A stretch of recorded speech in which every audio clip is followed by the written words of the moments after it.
ජේසුපිටයි. මම කවුද? ඔබ කවුද? පොඩ්ඩක් නිවී සැනසිල්ලේ ගහක් යටට වෙලා හරි තමන්ගේ කාමරේ හරි කොට්ටෙට ඔළුව තියාගෙන හරි පොඩි වෙලාවක් කල්පනා කරලා මෙනෙහි කරලා බැලුවොත් නරකද? මම කවුද? මම කොයි වගේද?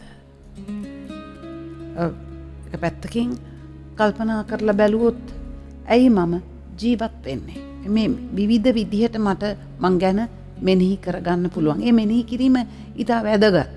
නතර වෙලා පොඩ්ඩක් නතර වෙලා දැන් මේ යුගයේ නතර වෙන්න වෙලාවක් නැහැ. දුවනවා බැටෙනවා නැගිටිනවා ආයි දුවනවා ආයි නැගිටිනවා. මේ පුදුමාකාර මේ දිවිල්ලක් මේක. එක මොහොතක්වත් නිදහසේ ඉන්න අඩුතරමේ පොඩ්ඩක් නතර වෙලා කොස් ගහක් දිහා බලාගෙන ඉන්න, දෙල් ගහක් දිහා බලන් ඉන්න, පොල් ගහක් දිහා බලන් ඉන්න, රමුටන් ගහක් දිහා, අඹ ගහක් දිහා බලන් ඉන්න, ගස්ලබු ගහක් දිහා නිකන් බලන් ඉන්න පොඩ්ඩක්. සබාදහම බොහෝ දේ අපිට කියලා දෙනවා. මම ඔබට මං ලැබපු අත්දැකීමක් කියනවට වඩා මම නිකන් කියන්නේ මේ ගස්ලබු ගෙඩියක් ගත්තත් මේ ඒක කොච්චර වැස්සට මේ කාලේ තෙමෙනවද? එක ගහක් ගන්නකො කොච්චර තෙමෙනවද? කොස් ගෙඩියක් වුණත් කොච්චර තෙමෙනවද? ඇතුළට වතුර යන්නේ නැහනේ. දැන් මේ පිළිබඳව උනත් සබාදහම පිළිබඳව පොඩි මෙනෙහි කිරීමක් කරන්න. ඊට පස්සේ දෙවියන් වහන්සේ කවුද කියලා පොඩි මෙනෙහි කිරීමක් කරන්න. ඔබට අවස්ථාවක් ලැබුණොත් මං හිතනවා ජීවිතේ යම් යථාර්ථයකට ඇතුල් වෙන්න ඔබට මට හැකි වෙනවා. ඒක පෞද්ගලිකව එන අධ්‍යාත්මික බලයක්. ඉතින් මම කැමති ගීතාවලිය දෙවියන් වහන්සේ ගැන දෙවියන් වහන්සේ කවුද කියලා ගීතාවලියේ 50 මෙසේ සඳහන් වෙනවා. 50:10 සිට මම කියවන්නේ. වනේ වසන සියලු සතුන් මාගේය. දහසක් කඳුවල වසන ගවයොත් මාගේය. අහසේ සියලු කුරුල්ලෝ මාගේය. කෙත් වතුවල සියලු සත්තු මාගේය. මට කුසගිනි නම් නුඹට දන්වන්නට වුවමනාවක් නැත. ලොවත් එහි ඇති සියලු දේත් මා සතු නොවේද?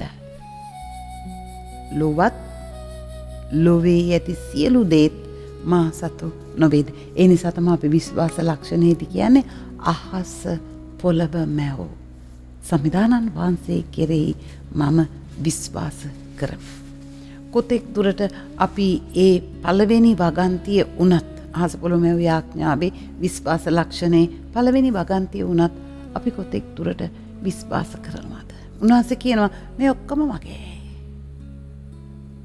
එහෙමනම් ඔබ මම කාගේද? දෙවියන් වහන්සේට ඕන විදිහට මම ජීවත් වෙනවාද නැද්ද? දෙවියන් මේ ඔක්කොම උන්වහන්සේගේ, මමත් උන්වහන්සේගේ, ඔබත් උන්වහන්සේගේ. හැබැයි අපි අපිට ඕන විදිහට ජීවත් වෙනවා උන්වහන්සේ ගැන නොතකා. හැබැයි ක්‍රිස්තුන් වහන්සේ භාග්‍යවන්ත අම්මා සුද්ධවරයන් මේ සියලු දෙනා උන්වහන්සේගේ කැමැත්ත කරමින් උන්වහන්සේට අවනත වෙමින් ජීවත් වුණාසේ අපේ ජීවිත ගැන මෙනෙහි කරමින් පවිත්‍ර වූද අවංක වූද හොරබොරු නැති ජීවිතයක් ගත කරන්න ඔබට උන්වහන්සේ මට ආශිර්වාද කර තිබෙනවා. ඒ නිසා උන්වහන්සේ දෙසම නිත්‍යමා ගමන් කරන්නට අපට වරප්‍රසාද සෑහේ. උන්වහන්සේගෙන් ලැබෙන වරප්‍රසාද සෑහේ. මෙනෙහි කරමු. පොඩ්ඩක් නතර වෙමු. නතර වෙලා කොට්ටට ඔළුව තියලා හරි පොඩි කාලයක් අරගෙන මා ගැන, සබාදහම ගැන, දෙවියන් වහන්සේ ගැන මම කවුදයයි හඳුනාගෙන මෙනෙහි කරමු. ජෙස්පිට